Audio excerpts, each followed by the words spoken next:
Patrick and Tammy Chauvin. You'll probably all know them. And then my grandparents is Miss Pat and Miss Philip Chauvin, and then June and Jacob LeCointe, and is my maternal grandparents. And I was supposed to be named Elizabeth, and my mom went 3 weeks overdue, and I was born on my grandma June's birthday, and so it's coming to pass. She had 9 children, 2 boys, and I have 2 boys and 5 girls right now, and then one on the way. So we'll see if it keeps following suit.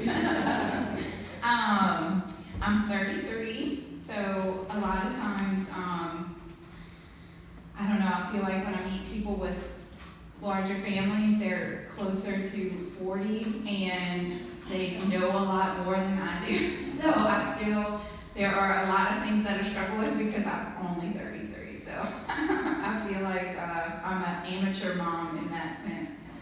I live in Deshaun, so that's why y'all haven't seen me, because I would be coming to this. It's so beautiful, and I haven't had that feeling of the Holy Spirit that I just had in many years. You can't find that. It's, oh yeah, that's nowhere else that I know of, that I found. So today, the talk and the real focus is on the 5th joyful mystery, and I'm really going to focus on the fruit of that mystery, which is the joy in finding Jesus. And as I was praying and preparing for this talk, I had an image, and I was praying the 5th joyful mystery, and I saw Jesus as a 12-year-old boy, in the top of the altar of the temple with these big stones and this big grand temple. And there he was teaching, and I could see myself like laying down or almost kneeling, almost face down, like, I found you, and almost like, that's all I've got, God, like completely drained, and just laying before him like I've spent it all looking for you, and so here you finally are, and it was just this image of total surrender. And so I feel like a lot of times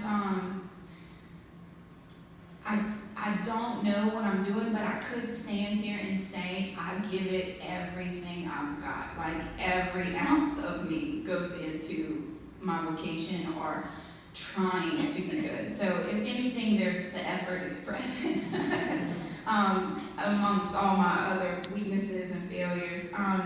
And it also reminded me of a vision I had 10 years ago. So we just celebrated our 10-year anniversary in November.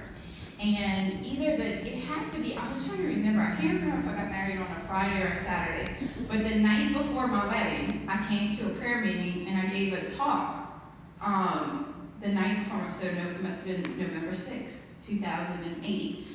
And I was sitting on this side, and I had this very clear vision of, and I told Miss Gail about it after because I was very uncomfortable with it, that Jesus lifted up my shirt and kissed my stomach, and he said, I will bring forth so much life from here.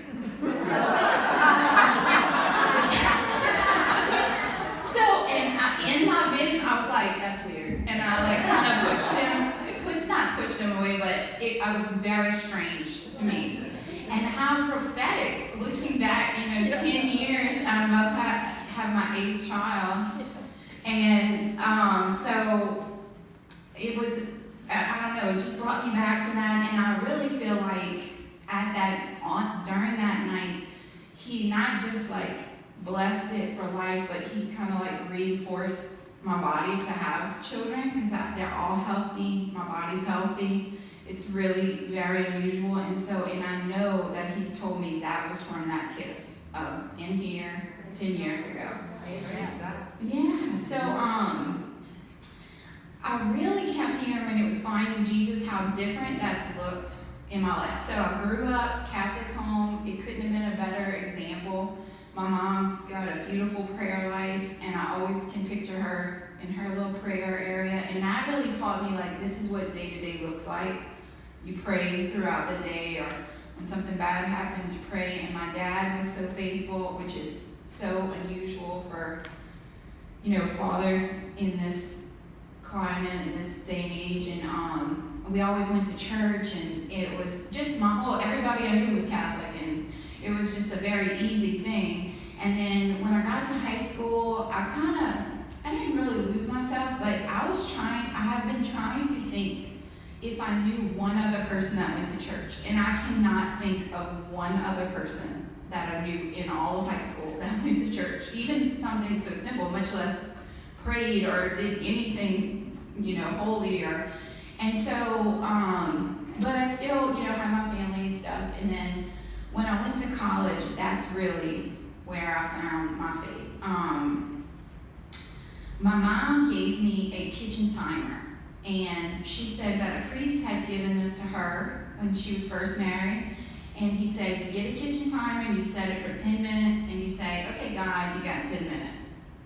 And at first it was like, oh my gosh, is this timer ever going to end? And then and this was a morning thing, and then it got to where you were like, that wasn't enough time. And then 20 minutes wasn't enough time. But it got you in the habit of, and basically what God wants is us just to sit there and be with him. And so I started that in college, and I have I think I figured out it's been like 15 years. I don't think very few mornings have I missed reading the scripture. And it might be 10 minutes, it might be 30 minutes, but that was the beginning of developing a prayer life. And so then college, I really don't know what happened. It was like something just clicked in me. I don't know if I just found really great group of girls through my sorority, and it was like I could pick and choose who I wanted to hang around with instead of this was just my group. And so I started, I signed up for an hour of adoration. Well, then I would go to Wednesday night women's group, and then I would go to daily mass, and then pro-life stuff, and it ended up, and then I started teaching CCD and Nakadish, and it just ended up to where every single day I was finding myself doing something, towards my faith. But then not only that, I was doing other things that weren't towards my faith, but I was bringing that faith into those things. And it was just that I would call the honeymoon phase of all these things are so fun, and you feel like you're doing these really big things for God, and it was such a stark difference than other people in college, so it felt really, it just felt really good, and it was all,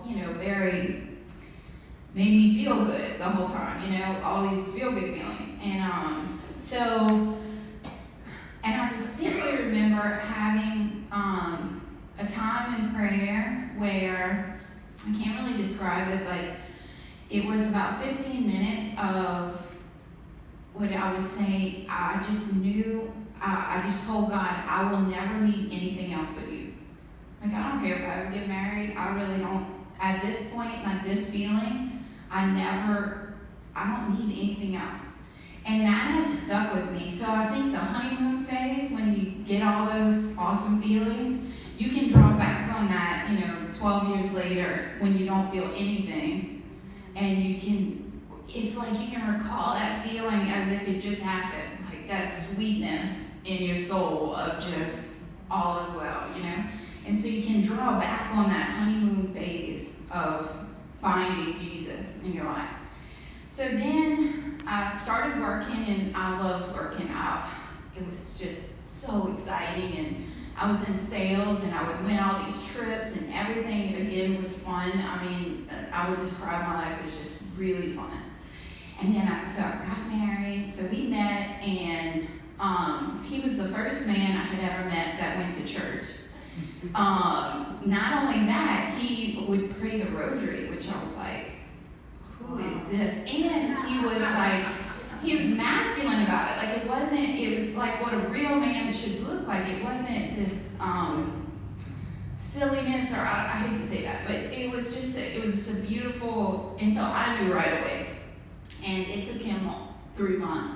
And we were engaged, so we met in March, and we were married in November. And so we get married. So again, it's like everything's fun. And I moved to Baton Rouge, and then not really any friends there, and my mom and dad are, all my family's 2 hours away, his family's an hour away, and we started having kids. And my second child was sick. He had eating issues, and he would just cry, and it was like almost feeding to a point, but we didn't end up there. And then before I knew it, I was married 4 years, and I was married 3 years, and I had 4 kids under 3 and under. They were coming it was like, they were really coming fast. And it was so what happened was all these this beautiful finding Jesus went to a dead halt. No more daily mass, no more adoration, no more retreats, no more talks, no more anything I thought that I needed. It was cut off. Yeah, I was lucky if we could get all those little ones to mass on Sunday. And so it was I was like, God, this is so contradictory to what I need right now. And so I really felt not spiritually fed at all at that point. And I can remember laying outside and being like, oh my gosh, this is so horrible. The kids were crying, everybody. I was like, I'm so used to being around positive people, and kids are so negative. I mean, they whine and they cry and they fight and they're selfish. I love kids. Even before I had kids, I really love kids, but they are super negative and they really can drain you. I would be we're gonna have the best day ever. We're going to do this, and then just sobbing, crying. This one's laying on the ground. And it was a physical stretching of my soul. I was like, this is so hard. And Brandon had an hour and a half commute, so he would leave before we would wake up. And I would do movies, and then we would do outside time and art time, and we would do classes. I was really organized about this. And we'd fill up 8 hours, and there was still 6 hours before you got home.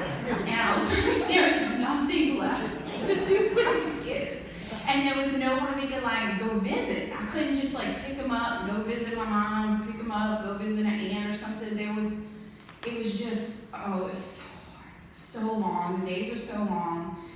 And it was so lonely, and it was so exhausting. And it was survival mode, oh, we made it through this day. All right, now tomorrow's exactly like this day.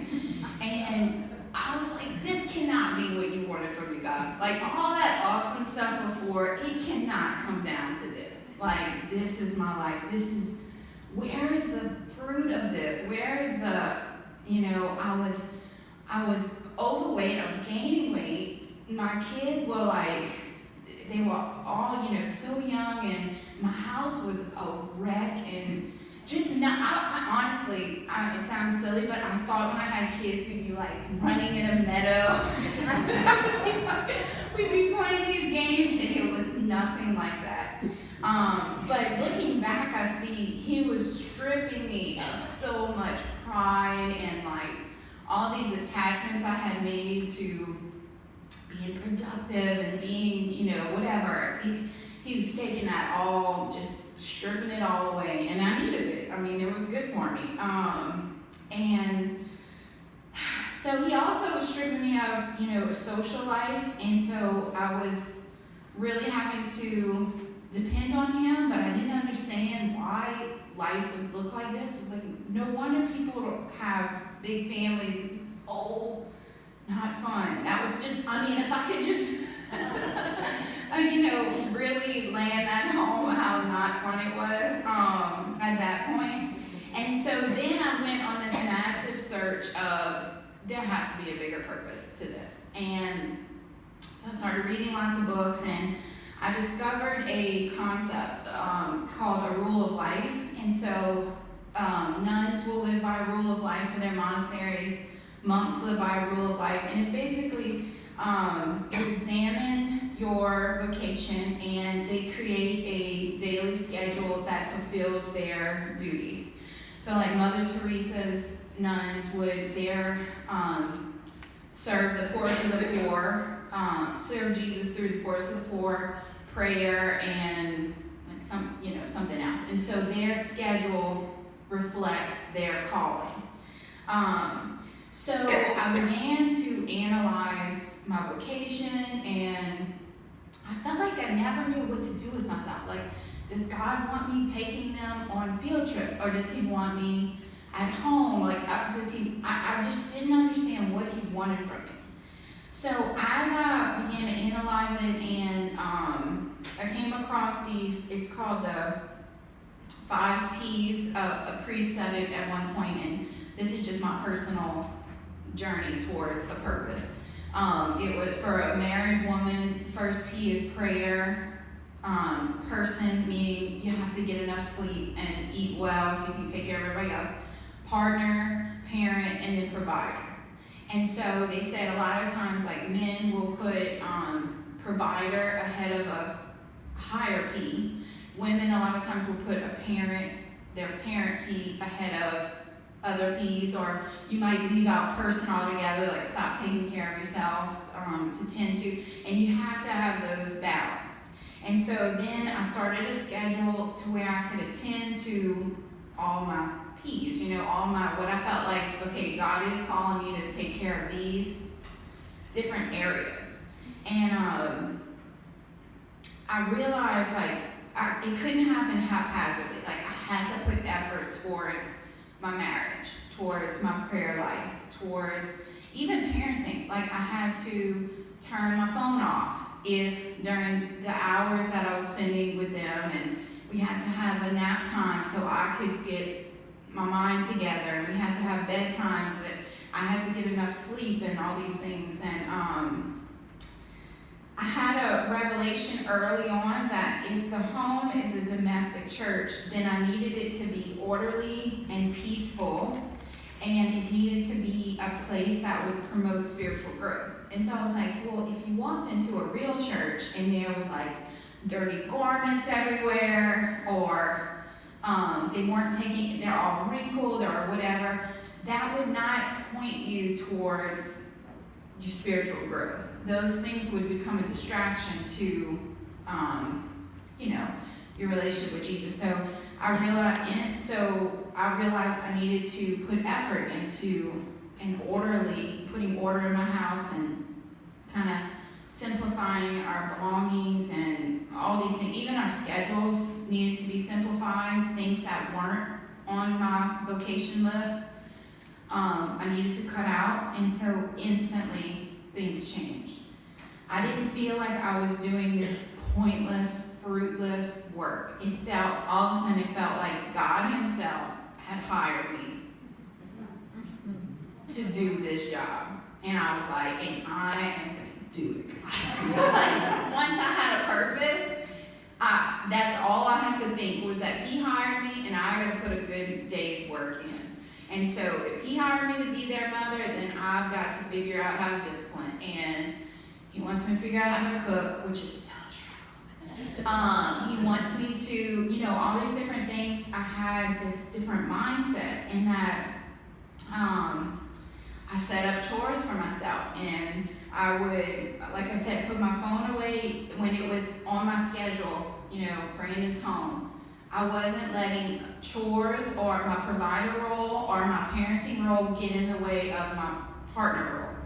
It was, I had to focus on that, and instead of my children taking from me and taking my spiritual life, it was like they were going to be the fast track right back to God. Like, this is, because that's your vocation. If you're called to a vocation, then a vocation literally means how you find God through what you do, So he was asking me to find him in my home.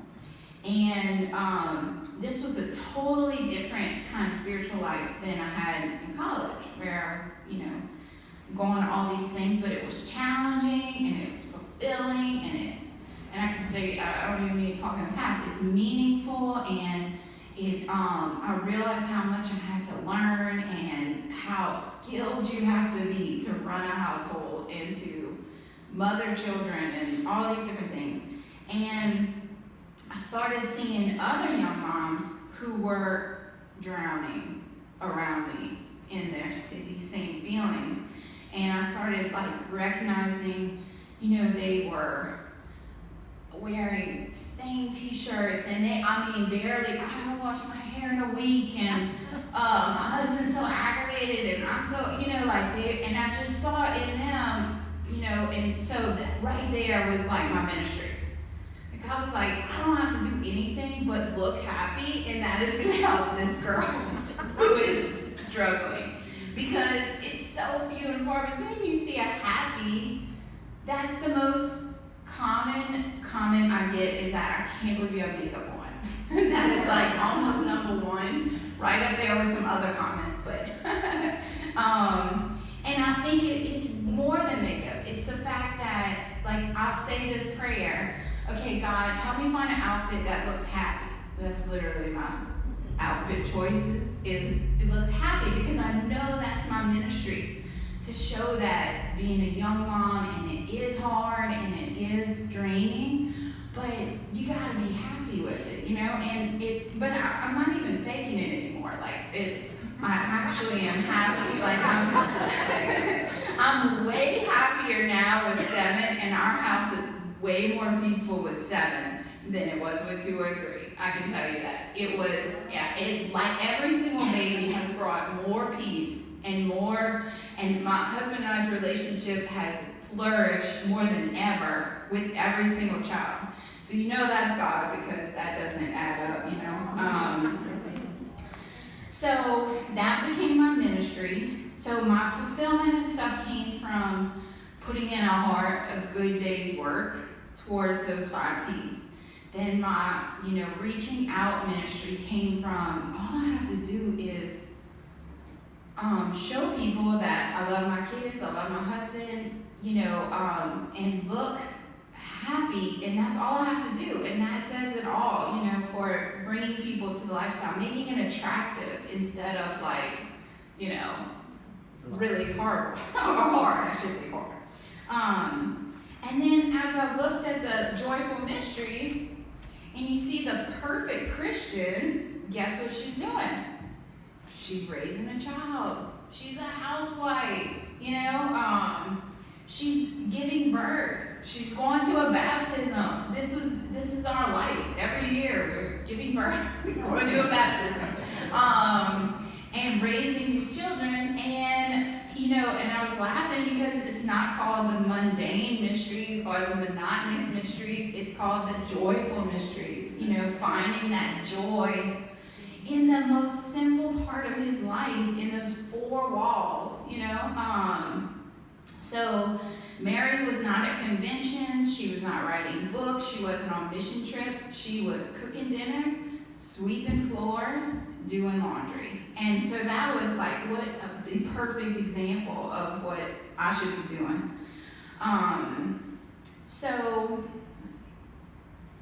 So again, the latest joy, so my joy in finding Jesus has changed, but the latest one is applying my talents to my vocation, to these children, to my husband, to my house, and then learning about the mercies of God through surrendering like that. So that has come with developing a prayer life, and especially, through the rosary. But I wanted, hopefully, some of you to take from this that we can often think of other people as taking from our spiritual life. Maybe you're taking care of an elderly parent, or a sick spouse, or a needy adult child, or lots of grandkids, or maybe you're sick, and maybe you don't like to drive at night, or maybe, you don't feel up to it to go on that retreat, or to go to daily mass, or whatever it is that you feel like, well, God, why don't you want me at adoration or daily mass? Why are you preventing me? And the ironic thing is that thing is in your life, and it's not taking from your spiritual life, it's your fast track to finding Jesus within your vocation. No matter, if you're taking care of someone that's sick and you love to go to daily mass, but you can't go. Well, how many more graces are you getting from staying with that person than getting to Mass? You know, it's contradictory, but it's only a season of life. You know, it's not always going to be like that, and I had to learn that too. And I read this recently that we want to suffer in one way, and God may be asking us to suffer in a different way than we want. Like, we want to tell God how we wouldn't mind suffering, and He has different plans for that, you know. So a little bit about the rosary. For several years, I would make all my kids sit at 12 o'clock, and I would say the rosary, and by the last Hail Mary, they were all out. They were all sleeping. So that was this is how we nap thing. That went on for a year or two. And then I had one particular child for a while, Annabelle. I just felt like she wasn't kind of getting what she needed. So I said, okay, well, I'm going to rock you every day. And I would say the rosary with her. That happened for about a year. And then now I find myself praying the rosary in the middle of the night when I wake up with the kids. And a lot of y'all probably have insomnia, and it's been one of the most beautiful ways that I found to pray. In the middle of the night, I feel like God is actually waking me up and saying, okay, pray for this person. And I found it helpful to pray one decade at a time. And then if I had time to say a second one, I would say a second one. And then some kind of way ends up later, I can say the third decade or the fourth decade. But I felt a lot of times well, if I can't say the whole thing, then I just won't say it at all. But when I just focus on one decade, I really can dive into the mystery. And really, I'm not trying to rush through it, that kind of thing. A long time ago, I was taught that when you're praying the rosary, you can look at it three ways. You can look at it as if it's like a movie, the mystery is playing out in front of you, or you can look at it as if you're a bystander within that mystery, or the third way, as if you're actually a participant. Whether you're, if you're Mary and she's bringing the baby Jesus to the presentation, as if you're presenting Jesus in the temple, or whatever, you are actually in the mystery. And it occurred to me that this way of prayer is what Mary did when she was pondering these things in her heart. So she was taking these events and replaying them, reliving them, trying to soak up as much as she could from that event in Jesus' life. And so I homeschool my children, and as a homeschool mom, I look at Mary thinking, so genius. My kids are so distracted and their minds are everywhere. I'm gonna have to give them something manipulative to play with while they can pray. So she occupies our hands, occupies our tongue, so that we can pray like she did. And so I feel like these contemplative prayers of these saints took them decades to figure out how God wanted them to pray. And she gives us this tool that all of a sudden, in the very beginning of your prayer life, you can pray as Mary herself did. And so you think about these, and I also believe this is a way of telling Jesus, okay, I wasn't there when you were crucified, but if I could be there, this is what I would do. Or I wasn't there when you were baptized, but if I could be there, this is how I would. So it's almost a way of comforting Jesus throughout these events, because he's without time. So for a long time, I could picture the scourging and Jesus' face on the ground while he's being scourged, and my face laying at him, just looking at him, and while he's being beaten. And he was just thank you, just for being with me in that time, And then the mysteries change with you. So sometimes during the fifth joyful mystery, I can hear God audibly say, I'm in my Father's house, calling me back to the sacraments, calling me back to church. Sometimes I pray the rosary prayer tokens. Okay, God, I'm praying for so-and-so. Please accept this decade or this rosary. This is, what I have to offer for you. And when people ask me to pray for them, I'll insert them into the mystery. So this week, a little baby that was just born a week ago, or 2 weeks ago now, had open heart surgery on Monday. And so on Monday, it was the Joyful Mysteries, and I could picture Mary presenting this baby Dimitri to the temple in the presentation, or actually or if it's the Sorrowful Mysteries and I'm praying for my brother-in-law, he has epilepsy, well, when I come to the crown of thorns, I can picture him with these crown of thorns on his head. And so it helps me to enter the people that I'm praying for into the mystery. And then there was one story that was particularly, this was why, when my mom told me about the 5th Joyful Mystery, this came to mind right away. A friend of mine, Adele, she just had her 11th baby, but she just miscarried the baby before this one. And she texted me and she said, June, pray for the baby. The baby's got a 25% survival rate. And so I go again in 3 days to see if there's a heartbeat or anything like that.